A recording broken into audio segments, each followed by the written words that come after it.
இன்றைக்கி லேடீஸ் கார்னரில் என்ன பார்க்க போகிறோம் அப்படின்னா, நம்ம ரெடிமேட் ஷர்ட் வாங்கும்போது உள்ளே வந்து இந்த மாதிரி அட்டையில் வந்து ஸ்பாஞ்சு வச்சு கொடுத்துருப்பாங்க. அந்த ஸ்பாஞ்சு வச்சு ஒரு அழகான டெக்கரேட்டிவ் ஐட்டம்ஸ் எப்படி செய்கிறதுன்னு பார்க்கலாமா?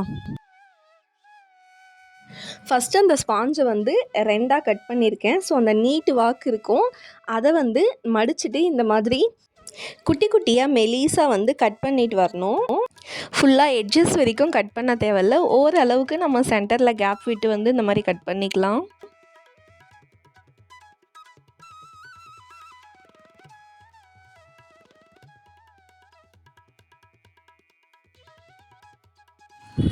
இப்போ வந்து நம்ம ஃபுல்லாக கட் பண்ணி முடிச்சதுக்கப்புறமா அதை வந்து நம்ம ஓப்பன் பண்ணிக்கலாம்.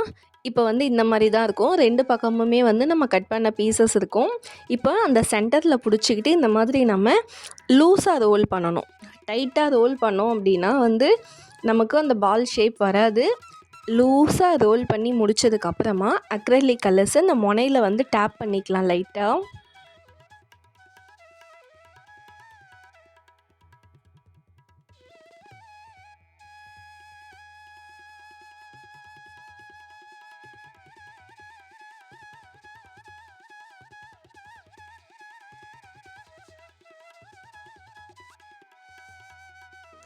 அந்த டிப்லலாம் மட்டும் உங்களுக்கு கலர்ஸ் இருக்கும்.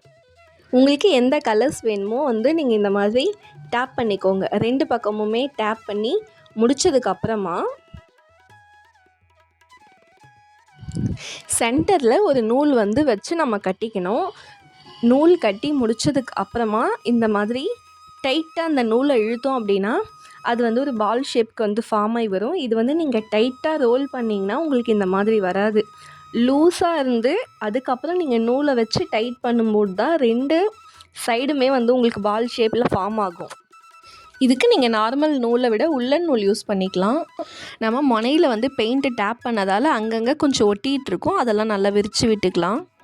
அவ்வளோதான், க்யூட்டான 2 டெக்கரேட்டிவ் பால்ஸ் வந்து நமக்கு ரெடி ஆகிடுச்சு. இதை வந்து நீங்கள் எங்கே வேணால் வந்து ஹேங் பண்ணிக்கலாம். கிறிஸ்மஸ் ட்ரீ ஆகட்டும், இல்லைனா பூஜா ஷெல்ஃபில் கூட இந்த மாதிரி நம்ம டிசைனாக வந்து தொங்க விட்டுக்கலாம்.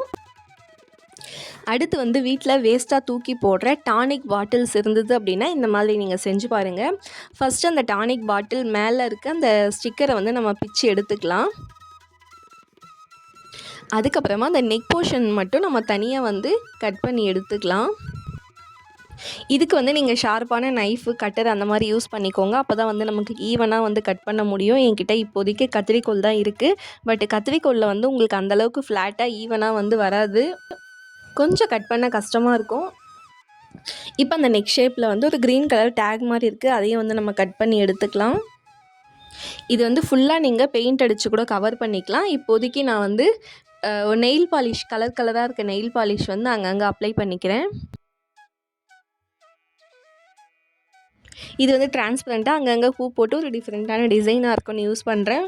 எல்லார்ட்டையும் பெயிண்ட் இருக்காது. பெயிண்ட் இல்லாதவங்க இந்த மாதிரி கூட நீங்கள் ட்ரை பண்ணி பாருங்கள். அவ்வளோதான், அந்த நெக் போர்ஷன் வந்து கட் பண்ணோம் இல்லையா, அதை வந்து நம்ம இந்த மேலே கட் பண்ணதை அப்படியே எடுத்துகிட்டு வந்து அந்த பாட்டிலுக்கு அடியில் வந்து நம்ம ஒட்டிடலாம். அப்புறம் இதில் ஃப்ரெஷ்ஷான ஃப்ளவர்ஸ் வந்து எடுத்துகிட்டு வந்து நீங்கள் இதில் அரேஞ்ச் பண்ணிக்கலாம். இது ரொம்ப குட்டியாக இருக்கிறதுனால நம்ம யூஸ் பண்ண முடியாது. நம்ம கிட்ஸுக்கு இது வந்து விளையாட கொடுக்கலாம். இல்லைன்னா நம்ம ஸ்டடி டேபிள் மேலே அந்த மாதிரி டெய்லி ஃப்ரெஷ்ஷான ஃப்ளவர்ஸ்லாம் வச்சு யூஸ் பண்ணிக்கலாம். அடுத்து வந்து நம்ம கவரிங் கம்மல்லாம் வாங்கினோம் அப்படின்னா அதில் கம்மல்லாம் போட்டு ஒரு ஸ்பாஞ்ச் மாதிரி கொடுத்துருப்பாங்க. அந்த ஸ்பாஞ்ச் வந்து நம்ம தூக்கி போட்டுருவோம். ஆனால் இன்றைக்கி அதை வச்சு யூஸ்ஃபுல்லான ஒரு கீ செயின் தான் வந்து ரெடி பண்ண போகிறோம். அதுக்கு வந்து வீட்டில் இருக்க ஏதாச்சும் ஒரு மூடி சைஸ் அந்த ஸ்பாஞ்சுக்கு ஏற்ற மாதிரி வட்டமாக எடுத்து நம்ம அதை கட் பண்ணி எடுத்துக்கலாம். அப்புறம் இந்த ஸ்பாஞ்ச் மேலே வந்து வெள்ளையாக வந்து ஒரு ஸ்டிக்கர் மாதிரி இருக்கும், அதையும் வந்து பிச்சு எடுத்துக்கலாம். அதுக்கப்புறம் அதில் நமக்கு என்ன ஷேப்பு வேணுமோ அதை வந்து நம்ம வரைஞ்சிக்கலாம். நான் வந்து ஒரு ஆரஞ்சு ஷேப்பில் வந்து வரைய போகிறேன் அப்படின்றதுனால சும்மா ஸ்கெட்ச் பெனில் வந்து நம்ம ட்ரா பண்ணி பார்த்துக்கலாம். இது வந்து நம்ம கையில் அழிச்சாலே போயிடும். நீங்கள் தண்ணி போட்டு அழிச்சிங்கன்னா ஃபுல்லாகவே போயிடும். இப்போ வந்து நான் இதில் ஸ்ட்ரெயிட்டாக அக்ரிலிக் ஆரஞ்சு கலர் வந்து நான் இப்போது வரைஞ்சிக்கிறேன். அந்த ட்ரா மேலே வரைஞ்சிங்கன்னா ஈஸியாக இருக்கும். இல்லைனா நீங்கள் ஸ்ட்ரெயிட்டாக பெயிண்ட் பண்ணுறதா இருந்தாலும் பண்ணிக்கலாம். ஆரஞ்சு கலரை வந்து இந்த மாதிரி கொஞ்சமாக நடுவில் ஸ்பேஸ் விட்டு நம்ம வந்து பெயிண்ட் பண்ணிக்கலாம். இந்த ஆரஞ்சு சொல்ல மாதிரி டெக்ஸ்டர் கொடுக்கறதுக்காக. பட்டையான ப்ரஷ் எடுக்காமல் கொஞ்சம் மெலிசான மொனை இருக்க மாதிரி ப்ரஷ் எடுத்தீங்க அப்படின்னா உங்களுக்கு வரைகிறதுக்கு வந்து ஈஸியாக இருக்கும். நான் வந்து ஆரஞ்சு எடுத்திருக்கேன். நீங்கள் வந்து உங்களோட க்ரியேட்டிவிட்டிக்கு ஏற்ற மாதிரி வேறு ஷேப்பில் வேறு டிசைனில் கூட நீங்கள் ட்ரை பண்ணி பாருங்கள்.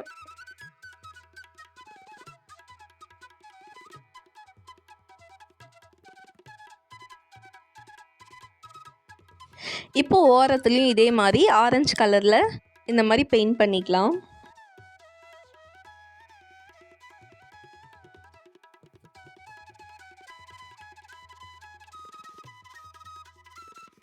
பெயிண்ட் இன்னும் காயலை அப்படின்றதுனால நான் சும்மா சென்டரில் வந்து இன்னொரு ப்ரஷ் வந்து பிடிச்சிக்கிட்டு பெயிண்ட் பண்ணுறேன். ஆல்ரெடி வீட்டில் வேஸ்ட்டாக கீ செயின்ஸ் ஏதாவது அருந்து போயிருந்து தூக்கி போட வச்சுருந்தா அந்த கீ செயினை நீங்கள் யூஸ் பண்ணிக்கோங்க. இல்லைனா இந்த மாதிரி குட்டி குட்டி ரிங்கெல்லாம் வந்து நம்ம ஜாயின் பண்ணிவிட்டு பெரிய கீ செயின் அதில் வந்து நம்ம ஜாயின் பண்ணிக்கலாம். இது நான் வந்து வாங்கி ஆல்ரெடி வச்சுருந்தேன் அப்படின்றதுனால அது வந்து நான் இப்போ யூஸ் பண்ணிக்கிறேன். இப்போது இந்த ரிங் வந்து எவ்வளோ வேணுமோ அது கோத்துக்கிட்டு இப்போது அந்த பெரிய ரிங்கில் வந்து நம்ம ஜாயின் பண்ணிக்கலாம். கட்டரில் வந்து நல்லா டைட் பண்ணிக்கலாம், ரிங்ஸ் வந்து விரியாத மாதிரி. இப்போ காஞ்சி முடிச்சதுக்கப்புறமா இதை ரிவர்ஸில் திருப்பினீங்க அப்படின்னா வெளிச்சத்தில் பார்த்தீங்கன்னா தெரியும் உங்களுக்கு பேக் சைடில். அதை வச்சு நம்ம அப்படியே வந்து ஸ்ட்ரெயிட்டாக வந்து நம்ம ட்ரா பண்ணிக்கலாம்.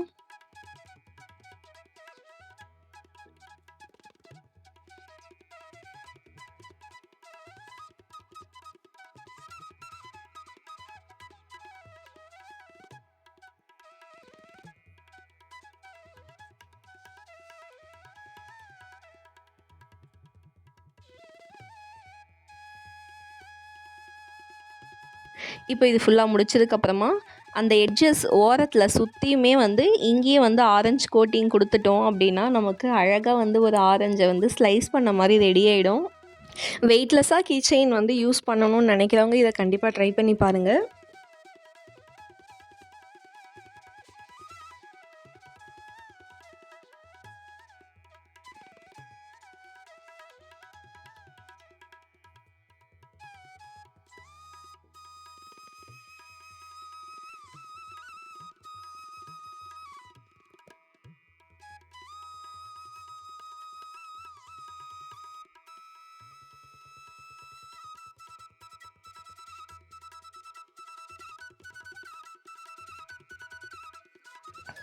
அப்புறமா இதில் வந்து நம்ம லைட்டாக வந்து ஒரு ஹோல்ஸ் போட்டுக்கலாம் பின்னை வச்சு. அதுக்கப்புறம் இந்த ரிங்கை வந்து அதில் மாட்டிக்கலாம்.